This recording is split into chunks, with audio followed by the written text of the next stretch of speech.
you got going? Well, Marty and Tom just got all of the furniture off the shelf, which is There's that one. that, Bunch of this stuff. that stuff. One's already up there. Yeah. So now Marty and Corey Are gonna unbox the furniture. and the railings. And then while I'm doing a floor on a customer's boat, they're gonna do that. And then hopefully by the end of the day, we're gonna have the deck trim all sized up and ready to go over to powder coating because we're gonna go black deck trim. We're gonna destroy Marty on the tube. I mean, wakeboard. Both. Both. That's gonna be our layout. We have the big wide radius corners, 38 bench, 30 corners, so kind of a big sofa here. Then we've got a big corner with a 38 bench and a door, and then we'll have a lean back into a 55. So we kind of want some open flow, some flow to the back, and then we're gonna have a nice about 30-inch back deck for a tow bar. The grill will go in the corner. Very little to no front deck up here, which is okay. Just want it for cruising, having fun. That's what we arrived on. That's how they're setting up the furniture right now. This is kind of what it's gonna look like. This is our layout. Obviously, we haven't put any of the seats into the floor yet, but big fan of this. This was Tom's idea to put a 30-inch corner here right in front of the console, so you can still talk to the person that's driving, and it kind of just gives it a better flow instead of having that lean back. We will have a lean back here, and then a 28-inch corner back here. Then you have the captain's chair and the helm. We'll get a sun deck for behind here. We'll get a sun deck here. We put up the new railing kit from PontoonStuff. I'm bolting them in and then tightening them. So when we tighten them, here's the bolt and the nut. So they go into the railings like this. We'll stick it through. We go around and hand tighten all of them first. We'll make sure that this part, front to front, is nice and even, and then also up top is nice and even. Once that's even, we'll clamp it together, and then we have this cute little ratchet. What's on the end of your wrench there? Your socket? Oh, it's a fatty, right? Well, that's a number 3 fatty fat. Yeah. But what's on the end of the wrench? Oh, right here? Yeah. This? Oh, this is tape. So then when you are ratcheting the bolt in, you do not have to go the other way. You do not ruin your paneling. And then we ratchet it down as tight as we can get it. And then we'll go up to the top and do the top. We are going to put the wiring harness under the pontoon right now, or under the deck in the pontoon right now. When you get this, it's going to be rolled up. There's a few things that help you indicate what goes to the back, what stays at the helm, and then what goes forward. So if you look, this will indicate you have little stickers that let you know these are nav lights and docking lights. And then your horn is also attached to this. So this will all go to the front. This is really important. Don't cut that, leave that all attached. So that's going to go to the front. And then from there, we have your quick connect. That's what your quick connect looks like. That's gonna go in the helm. So we'll put that in the middle of the boat. And then from there, this connects to your battery. We always start right at the middle of the boat. I know that the helm's right here, so I'm gonna put the quick connect right under that, but I'm gonna run my front stuff through first.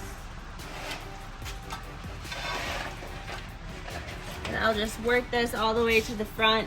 From there, I will put the stuff that stays at the helm right under where I believe the helm is going to go, or wherever Tom tells me the helm's going.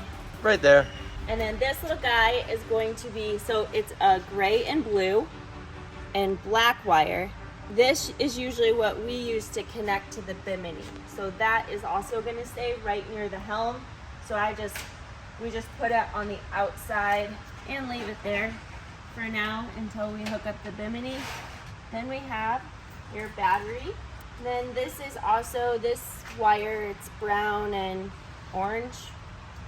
It's usually for a live well, but you could use it for under seat LEDs. Yeah, you can use it for anything really. It just runs off one of the switches that has either a 5 or 10 amp breaker on it. So you could splice that in as a courtesy light. You could do it as rear docking lights, whatever you want to do. That is just an accessory wire, but it gets confusing because it goes all the way to the back of the boat, where almost to where the battery connections are. It's just another accessory option. If you don't use it, just cap it off, wrap the ends with electrical tape, coil it up, and hide it somewhere. So that's how we run the wiring harness through the boat to make sure that everything is in the proper place, because then we'll put the nav lights up front, the docking lights up front, and the horn up front, and then everything that connects to it under the helm, and then the main power from the battery. It also helps it not cavitate. That's what Benny says. Oh boy. One thing I did mention to make sure you don't cut this off. That's because when you get to the front, your harness splits. You have a side that's much shorter and then a side that's much longer. So this is going to stay on the starburst side of the boat, and this will go towards the port side of the boat. Okay, so you'll just go on the inside of your boat with this one, and then you can pull it through all the way over to the other side, and then this one will come through here, just like that. And then, if you're looking at this and wondering what do you do about the quick connects, if you don't have quick connects, you can just cut them off and then splice the lights into that wire. This is deck trim. We had to source this from somewhere not where we normally go because we needed 4-inch in order to cover our cross members properly. And then there's a 3-inch version that will go on the front and the back. So what I'm doing, we mocked this all up. We've got it all cut, and we had to cut the corners to fit with the corner caps so that it's nice and seamless. There's no sharp edges. What we're gonna do is I'm filing everything. I have to drill holes in each one so we can run it over to powder coating. We're gonna get these powder coated black, but gotta make sure they're all ready. Holes have to be in them, ready to go. So when we get them back from powder coating, we just put them on, bolt them in, and we're ready to go. Come here, come look at this. We just got the deck trim and our corner caps back from powder coating. So these we'll have to install coming up here in the next day or two, maybe even today. But that is gonna look so good with the black railings, that dark floor. We are so excited for this. It ends up about 175 bucks to do the entire boat. So it was 8 pieces of deck trim plus 4 corner caps. It's one of those things where you just spend the money, get it done so it's the way you like it. I've seen these where they're spray painted and they look great, but I don't know how well that's gonna hold up on an anodized aluminum like this deck trim. So we powder coated it. It's the last on our houseboat. We got to see that for a full year now. It's a satin finish in black. You like it? Oh man, it's so cool. Look at that, it's a beaut. So we were hoping to have the boat ready for 4th of July weekend. It would be real close. We could get it on the water, but there'd be things that weren't quite done. We'd have to bring it back and work on it. So what we're gonna do is continue working on it. Won't take it up north to the lakes for 4th of July. We'll take it hopefully in the following weeks after that. But this is where we've gotten to. We did our powder coated rub rails. These are all installed. I might put another bolt or 2 in down the length, but it's the full length. When you do these, if you powder coat them, that powder coat can add, it's not Cerakote or anything, so there's a little gap here, but if we really wanted to, we could just put some black silicone behind that and you'd never see. But they turned out awesome. They really give it that depth, a little more style, a little more stylish look. So what I'm moving on to now is the ladder. The ladders, this style ladder, it's the stainless steel heavy duty from PontoonStuff. It's an awesome ladder, and it telescopes way down in the water, probably farther than you ever need it to. And it's really stylish, stainless. It's not going anywhere. The issue that you might run into if you install this particular ladder or any through bolted ladder is that you got to be careful where these holes go.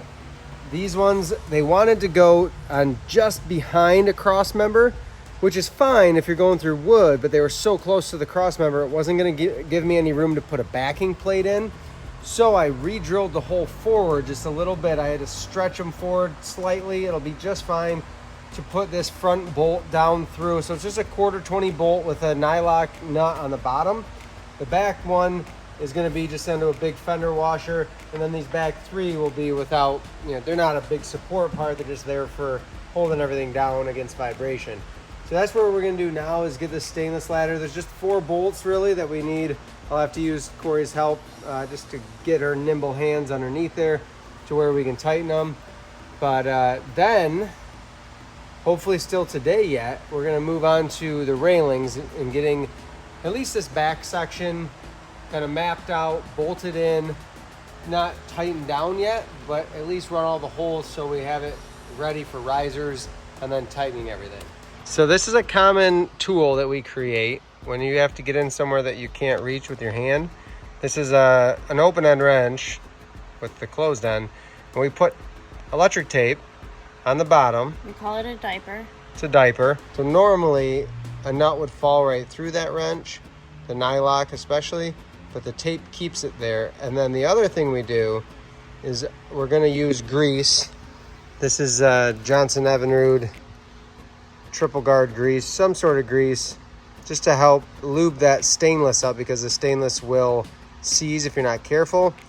And then we'll use grease also to stick the washer and the nut together if we need that, right? Hey, what's behind you? 20-horse Suzuki. 20 horses. Here is our ladder. It's the heavy duty stainless steel ladder from PontoonStuff. It's just gonna come down. You can unbungee it and then telescope down. And from there, you can climb on it. It's cool. It's not going anywhere. It's not going anywhere. But I'm most excited for this ladder to be installed. What is it? This is our, I don't know where we got it, but we got it about 2 years ago for our other pontoon. Wait, is that the one your husband never installed? Correct. Yes. So I'm gonna just keep it right here. It's for a river. He doesn't know he gets his own ladder. So Tom puts that on the boat. And if he doesn't, then I'll figure it out. Before we hang the motor, which I scratched with the floor jack, that's what I get for leaving it sitting out of the crate. Gotta install this center bunk kit. I kind of slapped it together as parts at the marina here. You can get these same brackets on Amazon too. But essentially just putting a bunk to support the weight mainly of the motor. The center pontoon doesn't weigh enough to really cause any trouble, but hanging a 400 or 500 pound motor on the back, then we're putting a lot of stress on the cross members and the structure of the boat, as well as the center pontoon when trailering. We're going to trailer this boat a lot, so I'm putting on 3 sets of brackets along these 12-foot 2x just on the back half of the pontoon, and that'll give us the support that we need to keep the weight of the motor from causing any problems with the structure of the boat. What are we doing? We're mounting this bad boy. We got the trailer supports in, the bunks. Talked to a Suzuki, an old Suzuki rep, retired. Let's not Found say out. old. He's not that old. He'll tell you he's old. So they give you 6 bolts with this motor, but that's, I guess, for their 300 or 350. So we're just going to install the 4. That's what 4 bolts we're holding. Are those washers? These are like if you used all 6. They're big washers. But they give you nuts, nylock nuts, and washers, and everything. Obviously washers. So we're just getting all our stuff together here. It's all metric. So you gotta be ready for that too. 19 millimeter. 3/4 will do it too. Let's It's like pretty stressful at the moment. Babe, you already scratched the hood, so we're good. I did scratch. Is it under warranty? Yeah. Oh, that's. It doesn't cover stupid. Have all your tools ready. You got some silicone, bottom holes. So we can get this up.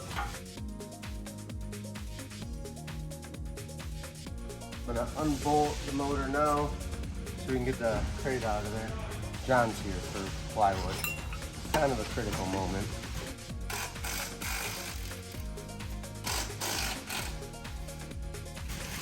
What do you need, Tom?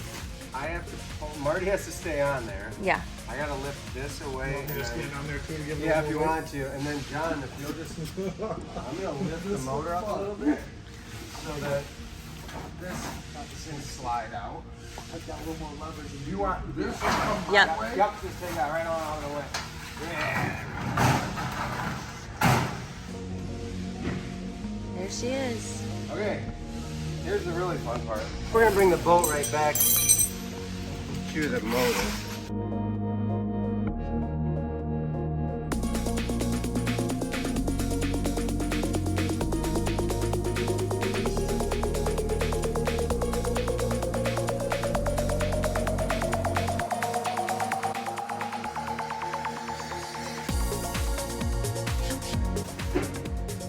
This was good timing. Seriously. I'm very glad you guys showed up when you Not did. mad about it.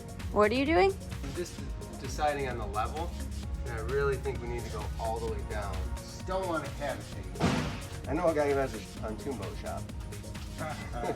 we can always bring it up. Well, I can't have it cavitate, so. You know how they have no wake zones? The whole lake is a no cavitation zone. Marty did it. Who needs a jack? That works better. Who needs a hoist?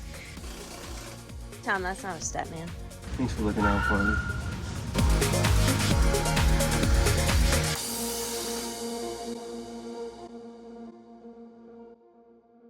We got her hung. Definitely not going anywhere. I feel really good about that. So when you're hanging a motor on a Tritoon, you have to take into account where the bottom of the pontoon, the center pontoon is. That's the only one that matters, because that's where the water flow is going to come off. That's what's going to feed the propeller, and that's what's going to make you either grab and have control and not cavitate, or if you have it too high, you're going to get bubbly water or air or not enough water to the prop. So what we do when we're hanging this, these bolt holes are on 1-inch centers, and if I run a straight edge off, I want to be in line. I could maybe be a hair above my straight edge here, but the problem is if I get too high above, if I go up 1 inch from here, now I'm well above the bottom of the pontoon. That's what the top of this rod is. Then I'm likely to cavitate, especially on turns. So when I trim out, everything's going to lift a little bit. I think we're going to be in a really good spot. Worst case scenario, we'll bring it back to the shop and raise it a bolt hole someday, but I think that's a great place to start. I'd rather know that it's going to run than go too high, go all the way up north, break it in, and then can't go over half throttle because it blows out or cavitates. Super bummed you got to talk about cavitation. Also, We should have talked about cavitation. if you are running and you know you're going to be pulling tubes and you know you're going to be banking your turns and stuff, that's another reason to keep your motor just a little bit lower, because it's going to reduce the chance of that prop getting a little bit of airflow or bubbly water when you're taking hard turns. Let's keep going. Actually, I got to work on the other boat. Yeah. River, do you like your new motor? That sounds like a yes. I think he just wanted his ball. We are ready to bolt the railings in, but first step always with this railing kit is to put your doors in. So we've kind of mocked things up. I think we have the right size door back here to maximize space inside and have a nice look on the outside. The way I do this is I take my hinge on the side of the door that the hinge is gonna go on, and I'm just gonna put a mark along. So what I do is take this top hole of the hinge, I go just above the bolt hole in the railing. Right in the center, there's a rib. I run it all the way down and make a mark for each hole. If you're super brave, you could just run the self-tappers in here. I pilot them out, just makes my life a lot easier. It's taking an extra 30 seconds to pilot those to save myself a whole bunch of cuss words and frustration otherwise. So then I run the self-tapper in. And I like to go not all the way tight. I start on the top and then I jump down to the bottom or this next to bottom, just to make sure everything's centered. Now I can run them all the way in and tighten them down.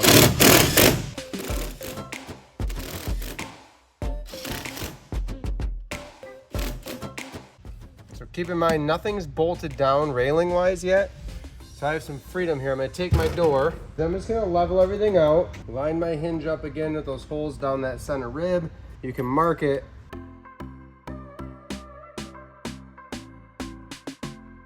You just have to make sure that when you're sizing it up on the door, that your lift hinge isn't stuck up or even a little gap. You need to make sure it's pushed all the way down to make those marks, because that's where the door is gonna hang. With the weight of the door on there, it's gonna hang down. So I marked my door. It's easiest to just hop down off the boat for this.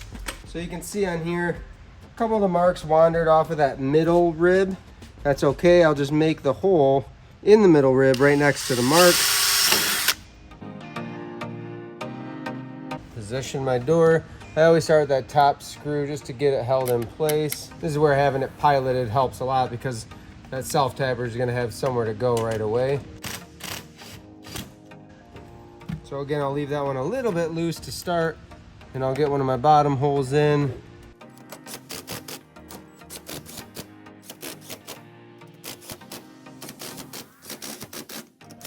And that is our first door. What I'm gonna do now is do my best to line this up. This stern entry is really best designed for a 8-foot wide boat. So the angle of the door is just a little bit different when you do it on an 8.5. It still works great and it looks great all around, but that angle of the stern entry is just gonna be a little bit different than it would on an 8-foot wide boat. We're gonna jump around and do our front door and our side entry door too here real quick. So we've gone around the whole boat and put all of our 1/4-inch stainless bolts through the railing, through the floor. We get a washer and a nut, but we leave about a 1/2 inch sticking out, so that way in a minute we can lift the railings and slide our fence risers underneath. But before I do that, I've constructed over time using this kit from PontoonStuff my own sun deck enclosure. I have a big 24 by 30 inch opening here, and then another that's 24 by 24 here. I use a little corner bracket, just angle aluminum, and what I do with this is I drill a 1/4-inch hole through the bracket, and then I actually run a 1/4-20 bolt in to a 7/32 hole in the railing, and that way it just taps itself right in. So what we have to do is get these situated so that everything is bolted together. Then we can lift the whole railing all the way around, put the fence risers under, then we get to actually tightening the nuts and bolts. So I'm just gonna make sure that all my positions are right angles and that all my railings are level.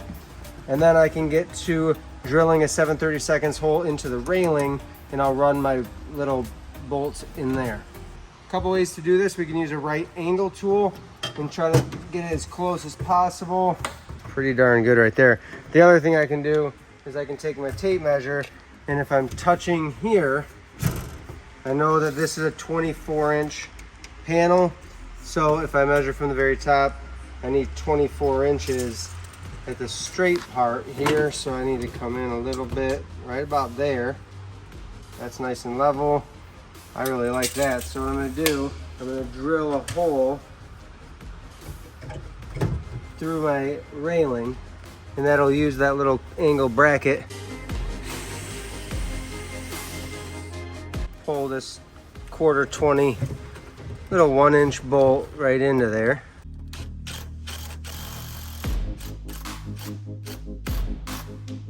That pulls everything together. Double check. Right at 24, I like it. We'll put that second bolt in. Aluminum is soft enough that I make that hole 7/32, a 1/4 inch, or 8/32 bolt will thread itself right in there. So I've got that in position, at least the top. I'm gonna get my middle in position here too. The way that we do this, to hold this one in position, is I'm gonna drill a hole through my railing.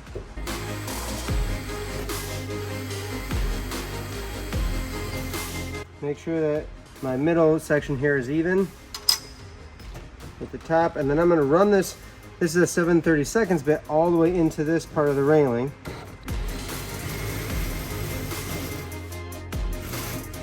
Back that back out, and I'm gonna go ahead and run a 1/4 inch bit through the out of the railing. And what that's gonna do is allow me to then thread. So I was able to thread a 2-inch bolt. I could go right through this outer railing, pull this inner railing right in tight. That's good and level. We've got one box created. Now we got to get this other corner bracket in so we can create the second box. Then we'll go and just drill our holes in the floor. So we're going to start with the 7/32 bit again.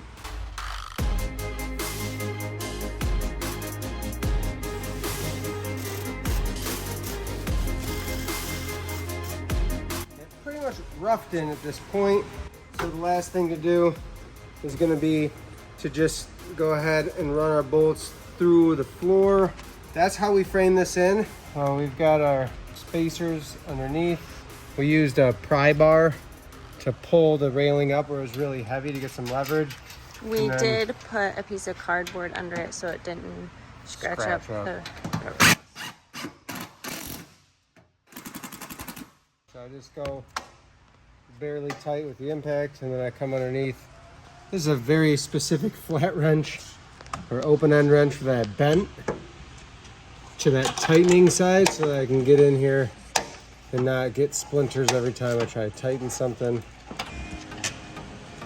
We just work our way all the way around the boat, one bolt at a time. We went through and put all of the risers on, then we tighten everything down. It's not uncommon that you'll have to come back and adjust the front 3 bolts tightness wise. You might even have to shim them to get that front door to line up just how you want it.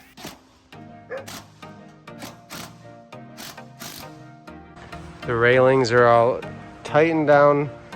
We gotta put the door stops in, but this gives you an idea of the layout. We'll screw the seats into the floor. That'll allow us to put the console into the floor and run our wiring and hydraulic steering stuff. The sun deck pad will go back here to lay out on. We'll have a big door to walk out the back. Good amount of space on the back. The grill will go in that corner. Lots of seats for all the people.